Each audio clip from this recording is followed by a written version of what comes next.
Magtatanghalian naman tayo mga kaibigan. Oh. Siyempre, hindi pa rin tayo tumitigil sa pagtitipid.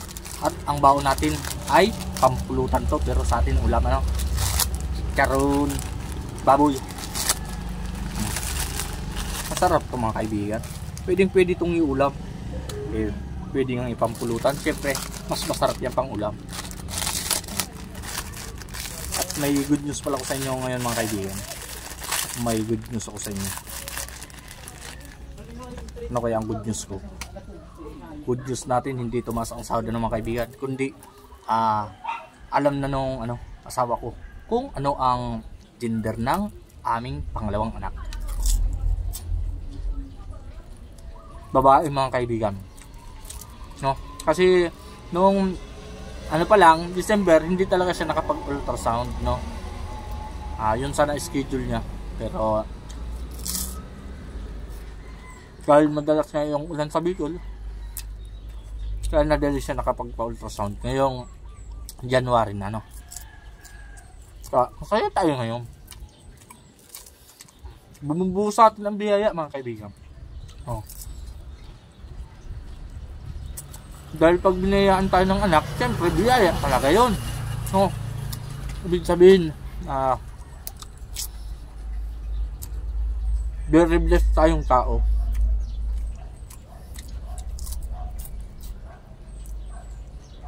At siyempre lagi may biyaya, kagaya ngayon may masarap naman tayong ulam, tipid pa. Baboy mga kaibigan, ito lang ang abot na makaya ng ating pera, pero baboy din to. Masarap ang baboy eh.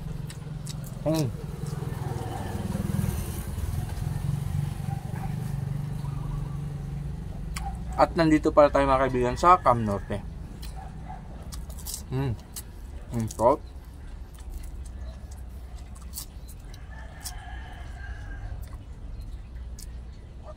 Kada plastic 10 pesos yung bili ko, kaya 20 pesos lang yung ulam natin ngayon.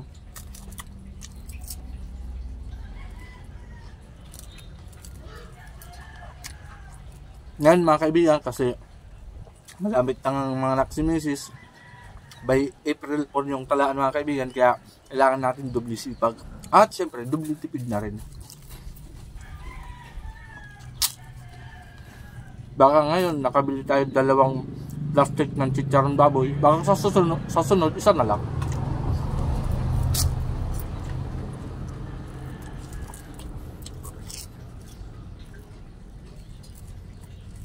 Pagdating sa budgeting mga kaibigan, magaling tayo dyan.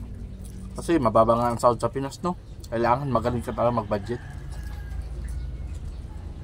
At masabi ko sa sarili ko na magaling ako mag-budget mga kaibigan. Kita nyo naman, oh. Wala pa tayong utang ngayon, oh, ngayong taon.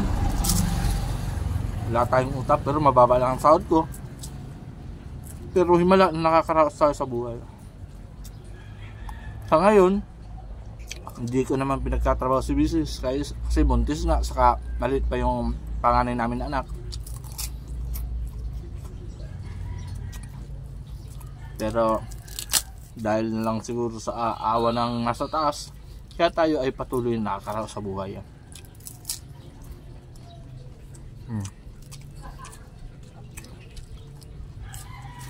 Yung iba nga, pinapupulutan lang to, pero tayo, inuulam natin, oh. Yung mga dyan, mapipera sila kasi nakaka-experience pa sila mag-inom-inom. Ang iba, masarap pa yung pulutan, hindi lang ganito, sisig pa yan. Minsan nga, inasal pang manok eh, no? Kaya tayo, hindi na tayo pwedeng magganyan kasi pag nagganyan pa tayo, baka lalong magutom ang pamilya natin. Ako pa na mga kaibigan is family first talaga ako. Nagtatrabaho ko para sa pamilya, hindi lang basta sa sarili ko, pero pinapagalagaan natin ang ating kalusugan. Kaya nga sa isang araw 3 beses tayong kumakain. Solid naman tayo mga kaibigan sa ating tanghalian. Salamat pala sa mga bago nating supporters at yung mga matagal na sa akin nagsusuporta sa 4 na buwan kong paggagawa ng content. Maraming salamat. Kasi hindi kayo nagsasawa sa mga video ko. Sana patuloy nyo pa kong suportahan mga kaibigan.